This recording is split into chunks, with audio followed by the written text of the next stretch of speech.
Hi, everyone. My name is Jim Nemitz, and I'm the president of the West Virginia School of Osteopathic Medicine, and I'm here with my colleague. I'm Davina Panot, the Associate Dean for Research and Sponsored Programs at WVSOM. We recently hosted an incredible event on our campus that we call WVSOM Bio. And it started off with a groundbreaking for our $35 million expansion of our research facility. To offer more research opportunity for our students and faculty. But it was followed by an economic development forum. And the reason for that is when we were designing this building, we created a third floor shell because what we want to do is we want to bring and create a biotech hub here in the Greenbrier Valley. The panels were excellent with a breadth of expertise ranging from research to policy to commercialization, and they had discussions on bioscience opportunities at WVSOM in the Greenbrier Valley and the state of West Virginia. The panels were incredible. We had experts from the federal, state, and local levels talking about creating a biotech hub here in the Greenbrier Valley. So if you couldn't attend or you'd like to see the panels again, please tune in and watch them on our website. And if you have any other questions, please feel free to contact me or Don Smith at WVSOM. Thank you very much. Thank you. And now, ladies and gentlemen, introducing our next panel, West Virginia Leadership.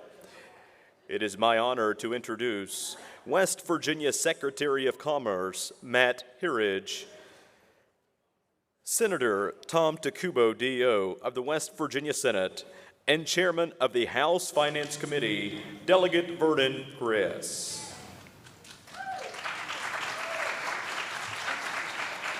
Secretary Herridge, you'll be the first presenter. All right. Well, good morning, everyone. It's good to be here. Really appreciate the opportunity to speak to you today, tell you a little bit about what's going on in commerce in West Virginia. You've heard already from Kelsey, and she did a great job showing you some of the specifics that things that we have to offer in commerce. And I also want to say, Ruth Ann, I love that slide you did at the end. It reminded me, too, of you said, well, you're kind of alone on the road. It reminded me of when I started my first business that the next day I went, what in the heck have I done? I'm out here by myself. But that is the feeling sometimes we get in the business world. We've got a lot of changes going on in the Commerce Department right now. So as you probably know, on July 1st, the Commerce Department subsumed the Department of Economic Development.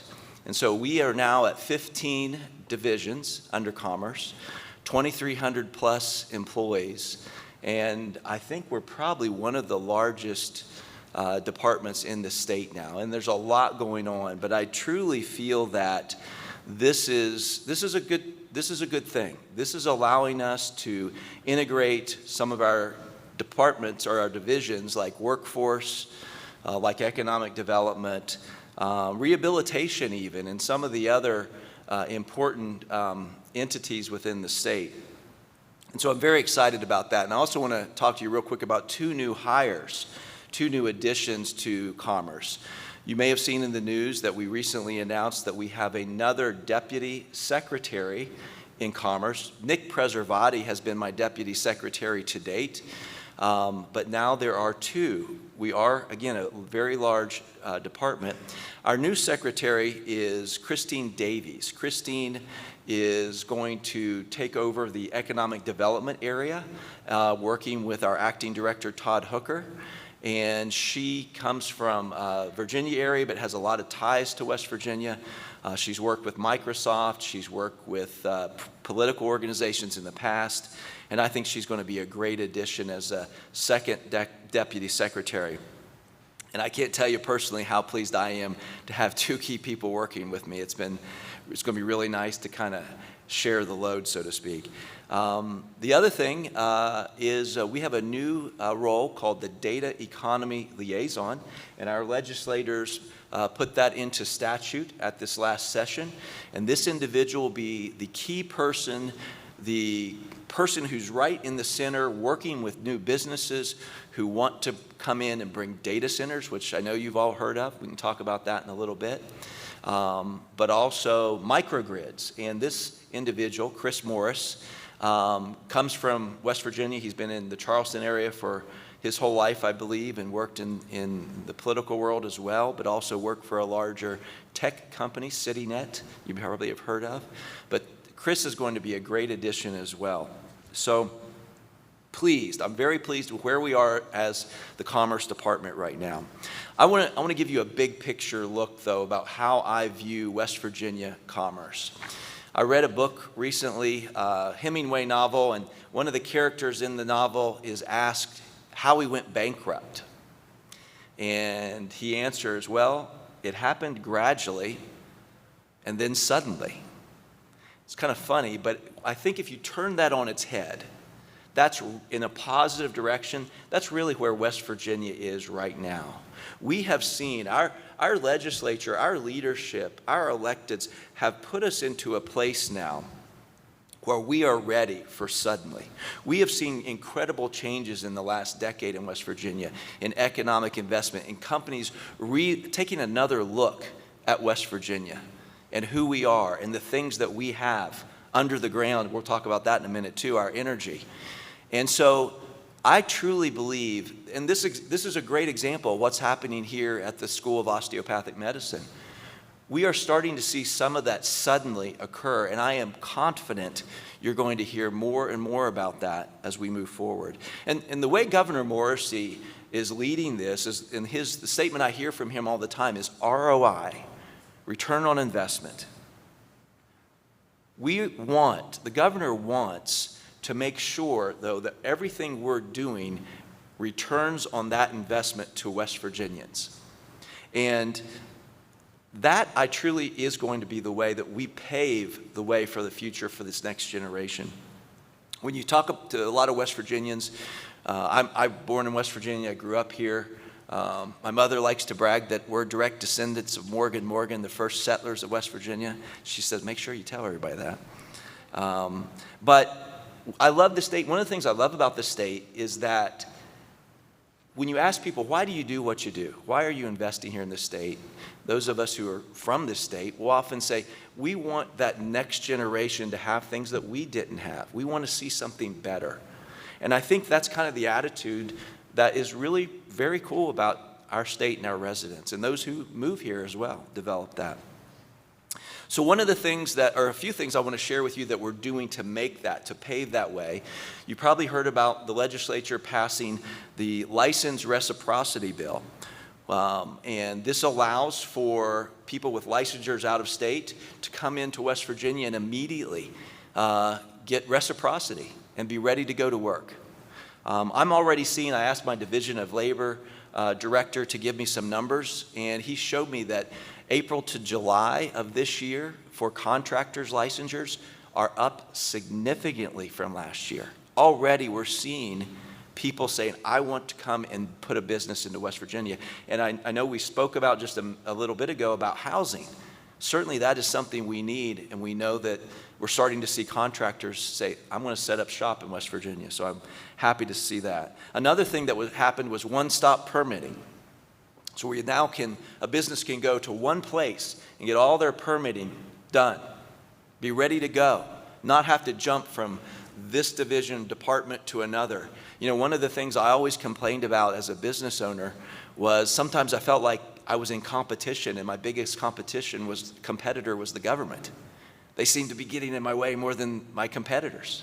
We don't want that to happen. And that one-stop permitting that the legislature passed is another way that's going to help. And then finally, the microgrid bill I alluded to earlier.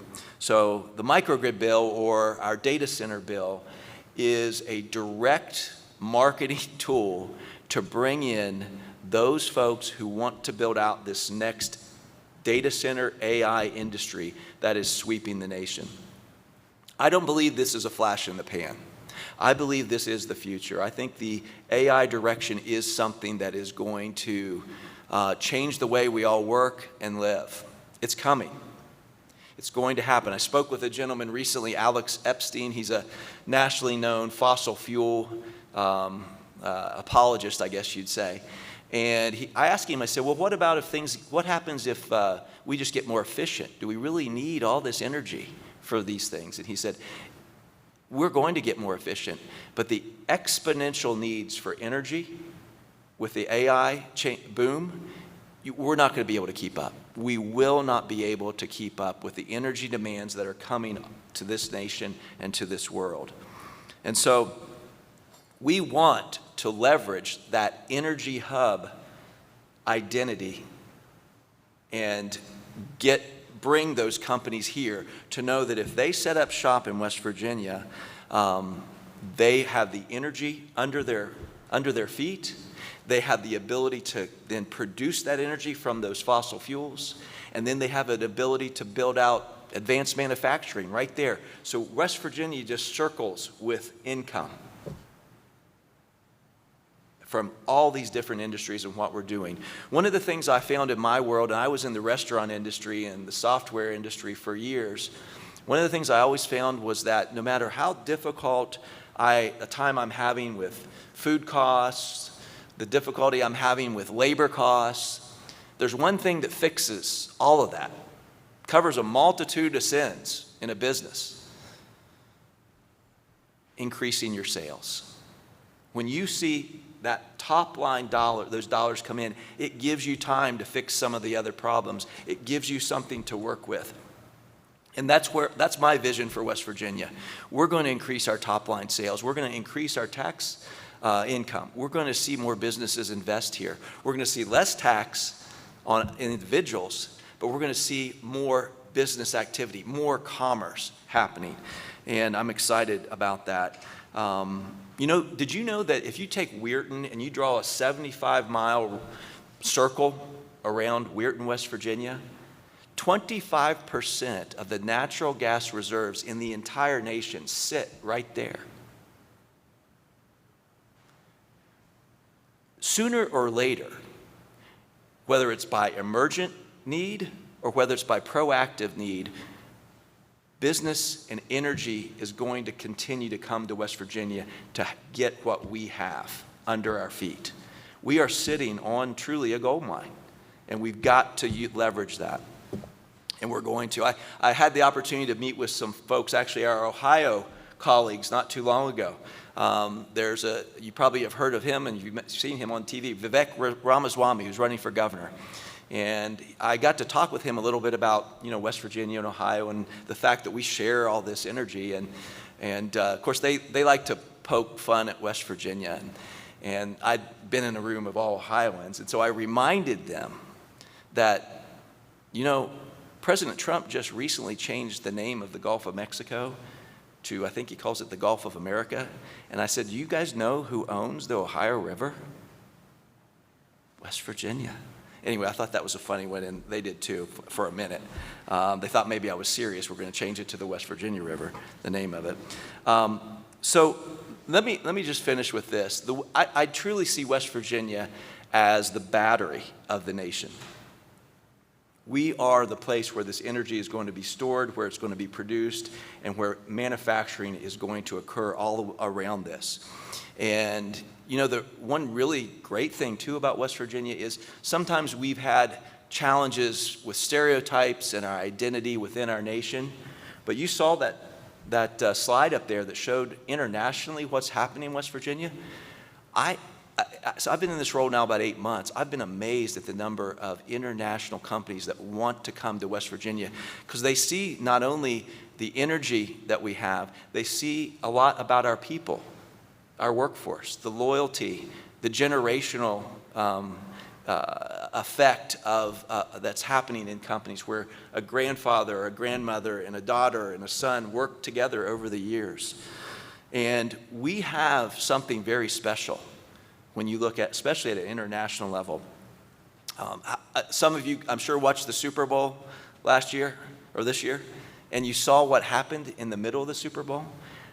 There's this commercial that comes on, and Country Roads is playing, and they go back in, the cameras come back into the stadium. The entire stadium is on their feet singing West Virginia at the top of their lungs. And I'm texting Secretary Chelsea Ruby, and I'm like, Chelsea, how did you afford this? This is crazy. She's like, wasn't me. I said, well, there we go. That's free marketing. I'll take it.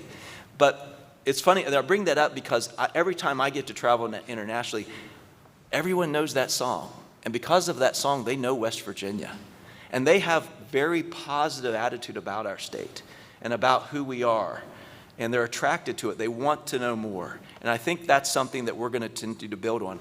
I think some of the gentlemen up here have done some of that international travel and marketing of our state. Maybe can speak to that. I'll finish one more thing here. I know I'm maybe pushing my time. You know, one of the other great things about what I'm starting to see happen is, and why I'm so optimistic, is a company like Nucor that has built out, and the growth and the energy, no pun intended, that's building around that.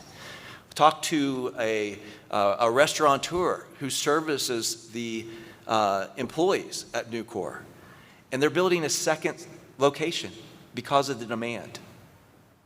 That is what happens with this type of investment. It's not just those giant home run businesses, it's the middle-sized support businesses, it's the small businesses that all benefit from these type of investments. And we want to focus on every one of those. And so I'll finish with this. We are in a long game. Don't get distracted by, okay, somebody who's going to be very vague and write something up and say something negative about where West Virginia is, but not give you any facts on really how to improve things or why that's wrong or why that's bad. The facts are, there's a lot of things happening, and I can tell you, I wish I could share more with you, but I can't because of some NDAs, but there's a lot of stuff happening in West Virginia, and we are in it for the long game. We want real change that lasts. We don't want immediate short-term change that goes away, that we can make a big announcement about and may never actually happen. We want to show you what's happening and make it stick. And I'm very, very excited about the direction the governor's taking us in. I'm proud to be a part of that team. And again, thank you guys for the opportunity to tell you a little more about commerce today. Thank you.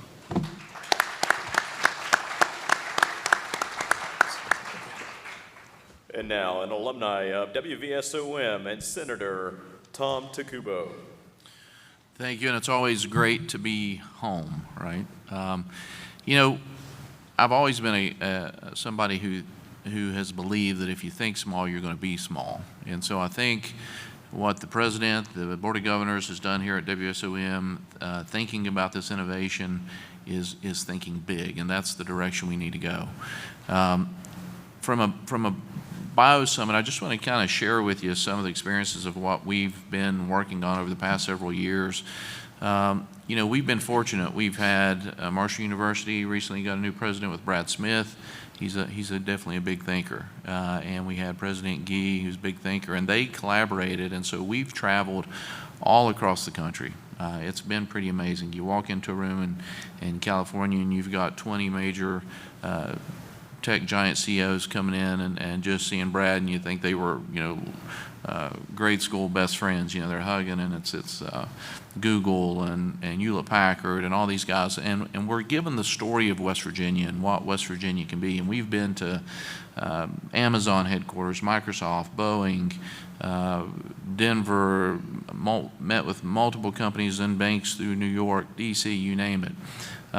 And out of that, there's fruit that's come from that. And one of the examples I'll share with you is the company GATC. We've heard it several times today. But a pretty neat and interesting thing. And one of the challenges we have is really trying to tie all of this innovation together. So GATC is a company I was introduced to several years ago. They were an AI platform, and I say AI, everybody uses that term loosely, but it's really about 10, 11 levels of AI with human genomics to combine to mimic human physiology. So whenever pharma has a new drug, everybody asks, why is drugs so expensive? When pharma has a new molecule, on average, it's only successful about 7.8% of the time at a cost of $318 million. right? So 92% of the time, 318 million just burned, lost. Nothing comes out of that, even though some very bright scientists believe this was really going to be something that could be the great next diabetes or blood pressure or cancer drug.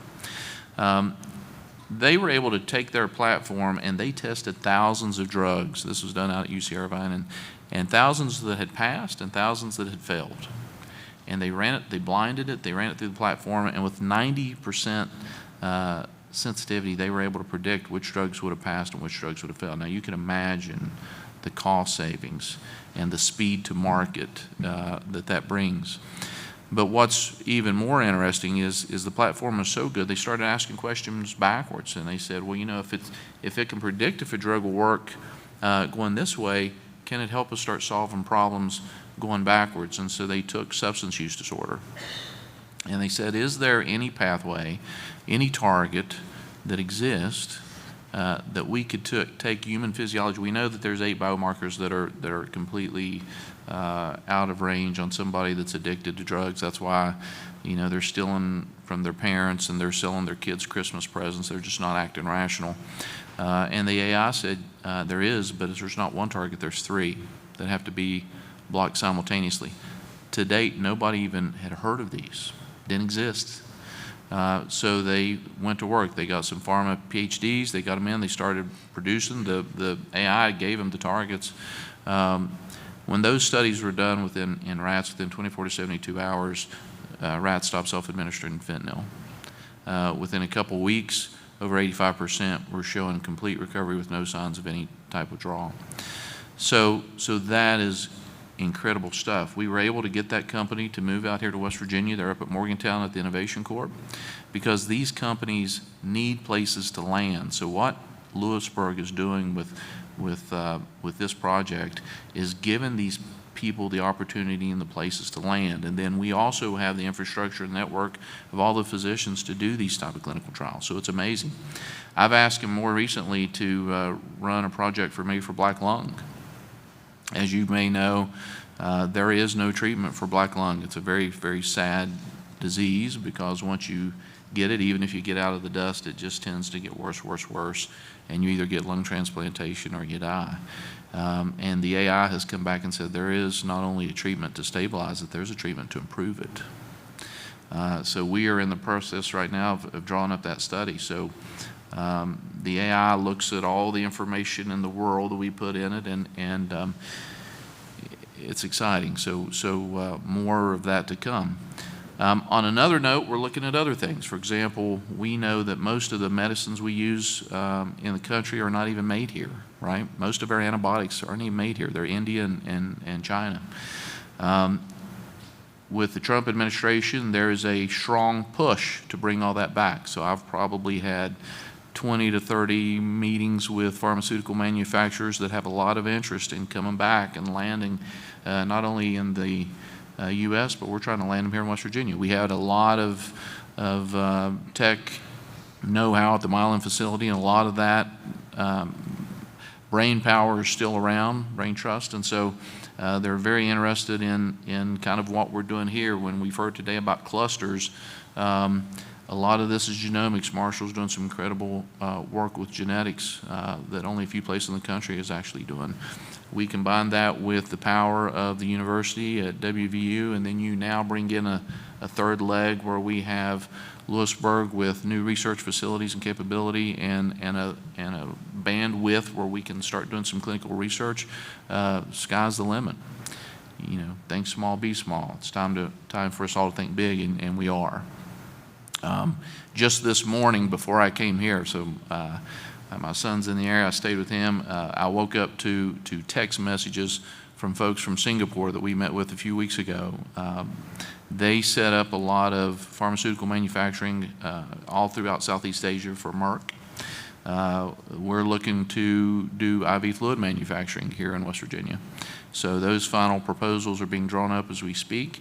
Why is that important? Because as you guys may have recalled from just a year or so ago when we had some big hurricanes, there's only 2 major IV fluid manufacturers in the U.S., and it just so happened we had 2 storms that almost knocked both out. So for us to be self-sufficient, 2, to bring that expertise, But three, when you start combining all the above, the ability for companies like GATC that's able to produce brand new molecules, for us to be able to simultaneously be working with other companies to solve needs that are now with IV fluids and some generic tablet manufacturing, but also just to have that capability. So as new venture can occur with new potential molecules, how great would it be for us to manufacture, not only discover them here, manufacture them here, and then do the testing ground here. One of the reasons I've pushed so hard for this SUD drug, it's not to use West Virginians as guinea pigs, but you know, we've got a lot of people that are hurt here. You know, this whole pandemic started here, still affects every single one of us in one way or another. I want to get the help here as quick as we possibly can. And so when you look at the overall big picture of what we're trying to do here, you know, Mark gave his lecture, and having some of those big thinkers, those expertise. You know, West Virginia, I've always said it's so great because we're large enough to make really exceptional things happen here, but we're small enough that if needed at any given time, I can talk to the chairman of the House Finance, the Secretary of Economic Development, the governor, the president of the school, and within minutes to hours, you can be getting collaboration that you just can't see other places. So for that and many other reasons, I'm really excited about what we're doing here, and certainly willing to lean all in anytime needed. So thanks for having us.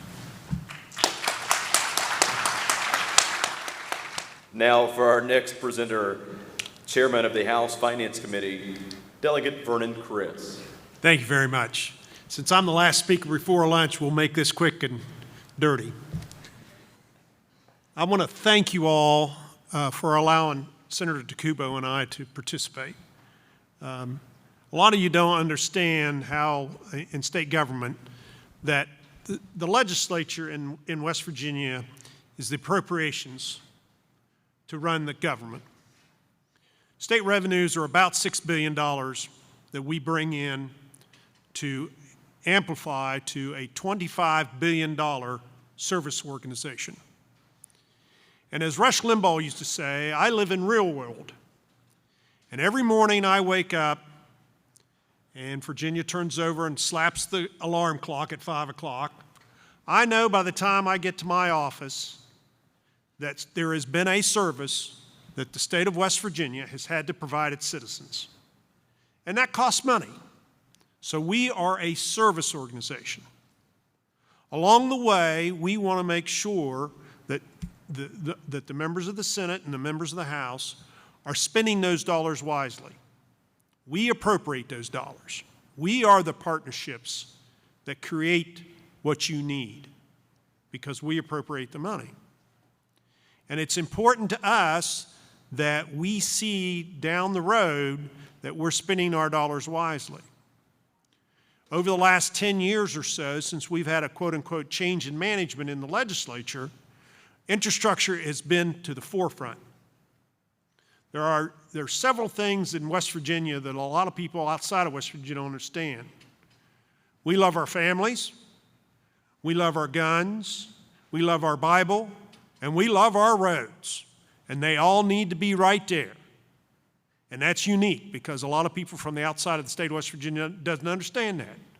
So we want to spend our dollars wisely towards infrastructure. This $29 million that the legislature appropriated and that Governor Justice approved is one of those infrastructure things. Senator Takubo and I know that down the road, that's important. The monies that we gave for the cancer facility in Morgantown were another one of those things that we know that down the road, it's the wisest thing we can do towards the betterment of our health for our people. And it's funny because during the legislative process and during our legislative time, and a lot of you may notice that either work here or go to school here, that Dr. Nimitz disappears during January and February. Well, he's not on vacation. He comes to be in the legislature and walk the halls and talk to people because our process is old-fashioned. There is no book that teaches us what we have to do. We have to learn that, and we have to develop the network within our groups to be able to do the things for you all. And so Dr. Nimitz comes and he explains your story, and it's a great story. I had an uncle that went here at Greenbrier Military School. I had a niece that graduated from here in the Osteopathic school. And so our family connection from Parkersburg is very long-standing. And so doing what we had to do to make sure that the future of this facility is going to continue into the next century, that was important to me.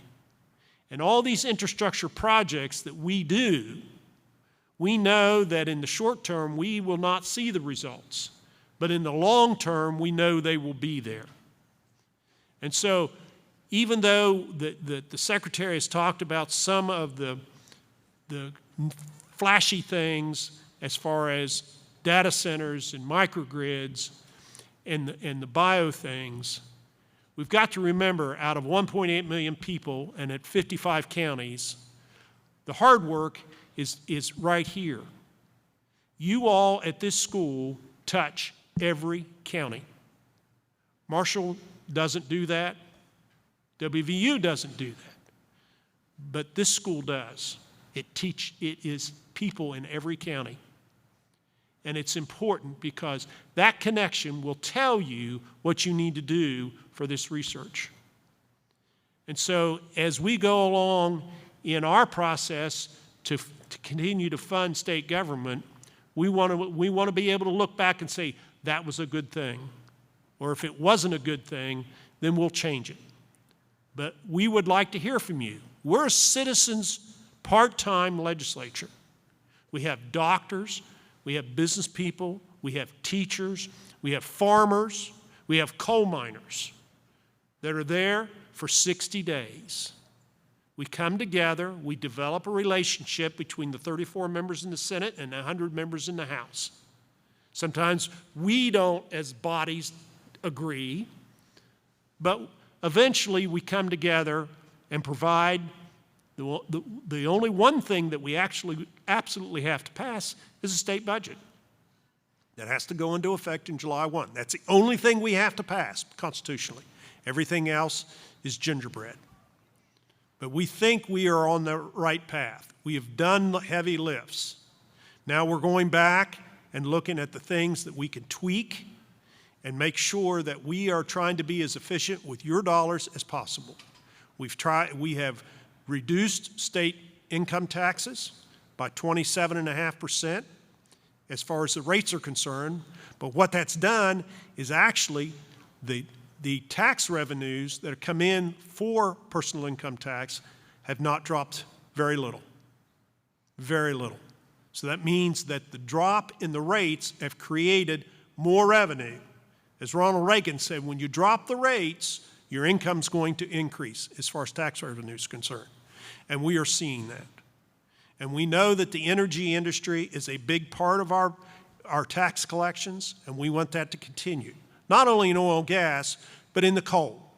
Coal is still a big part of our state, a big part of this part of the region of the state.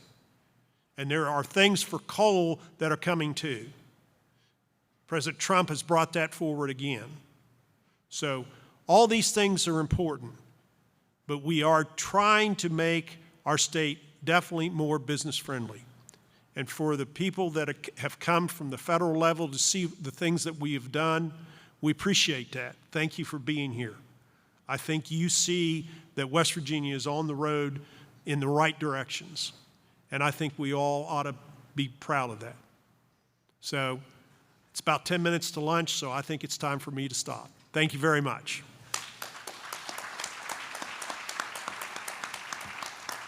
Ladies and gentlemen, another round of applause for our West Virginia leadership panel.